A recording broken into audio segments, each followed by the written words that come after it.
বরিশাল নগরীর রূপাতলী এলাকায় অষ্টম শ্রেণীর এক স্কুলছাত্রীকে অপহরণের অভিযোগ ঘিরে চাঞ্চল্য তৈরি হয়েছে। অভিযোগ অনুযায়ী গত শুক্রবার বিকেলে ধান গবেষণা রোড এলাকার একটি স্কুলমাঠ থেকে ছাত্রীকে অপহরণ করা হয়। অভিযুক্ত হিসেবে স্থানীয় এক প্রাথমিক বিদ্যালয়ের শিক্ষক মামুন মাস্টারের নাম উঠে এসেছে। ভুক্তভোগীর পরিবার দাবি করেছে, অভিযুক্তের বাসায় তল্লাশি চালিয়ে মেয়েটির স্কুল ব্যাগ পাওয়া গেছে। এ ঘটনায় ছাত্রীর মা বরিশাল কোতোয়ালি মডেল থানায় লিখিত অভিযোগ দায়ের করেছেন। পরিবারের অভিযোগ ৩ দিন পার হলেও এখনও মেয়েটির কোনো খোঁজ পাওয়া যায়নি, যা নিয়ে তারা চরম উদ্বেগে রয়েছেন। শুক্রবার সকাল 10টায় বাসা থেকে বের হয়েছে। আমরা ভাবছি যে আসবে, হয়তো রাগ হয়ে বাইরে আছে কোথাও, কিন্তু যখন দেখি সারাদিন আসে না, তখন এই দুপুরের পর হইতে আমি ওর বাবা আমরা দুজনে খোঁজাখুঁজি শুরু করছি, কিন্তু কোনো জায়গায় খুঁজে পাই না। আত্মীয় স্বজন যত সবার বাড়িতে খোঁজ নিয়েছি, গেছিও, যাইয়া দেখছি, ফোনেও জিজ্ঞাসা করছি, কারো কাছে কোনো খবর পাই নাই। আজকে 3 দিন হয়ে যায়, আমার মেয়ের কোনো খোঁজ নাই।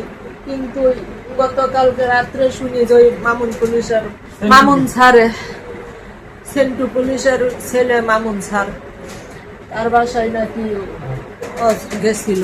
মামুন স্যারের নিজে বলছে স্বপন মিয়া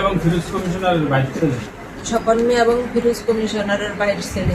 মামুন স্যারের নিজে বলছে তার কাছে আসছিল, এবং তার বাসা থেকে আমার মেয়ের স্কুল ব্যাগও পাওয়া গেছে। তারপরে ওনাদের সাথে কথা বলার পরে মামুন স্যারে বলছে, স্বপন মিয়া বলে যে আরো একদিন অপেক্ষা করেন, তারপরে আমার মেয়ে দিবেন। আজকে 3 দিন ওভার হয়ে গেছে, রাত দিন মিলাই আজকে 5 দিন হয়। এখনো যদি একটা মেয়ে ঘরের বাইরে থাকে, মা বাপ কিভাবে থাকে ঘরের মধ্যে?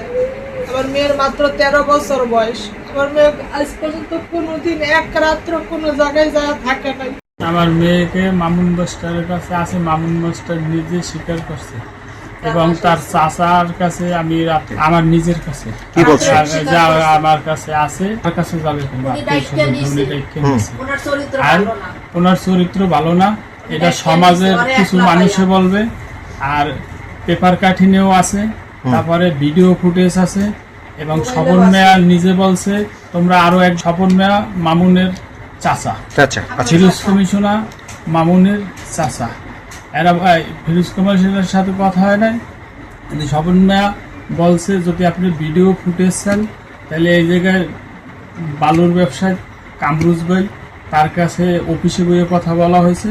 যদি ওই ভিডিও ফুটেজটা চান, তাহলে ওইটাই মনে হয় কি বলছে না বলছে ওটা ভিডিও আছে।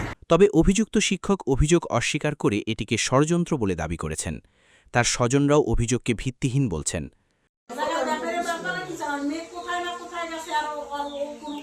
মানে মেয়ের বিষয়ে আপনি কিছু জানেন?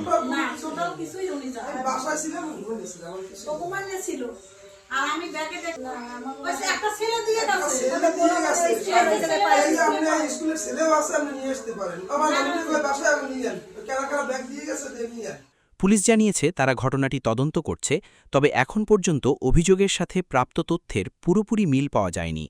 এ ঘটনায় এলাকায় উত্তেজনা বিরাজ করছে। স্থানীয়রা দ্রুত শিক্ষার্থীকে উদ্ধার এবং সুষ্ঠু তদন্তের মাধ্যমে দোষীদের শাস্তির দাবি জানিয়েছেন।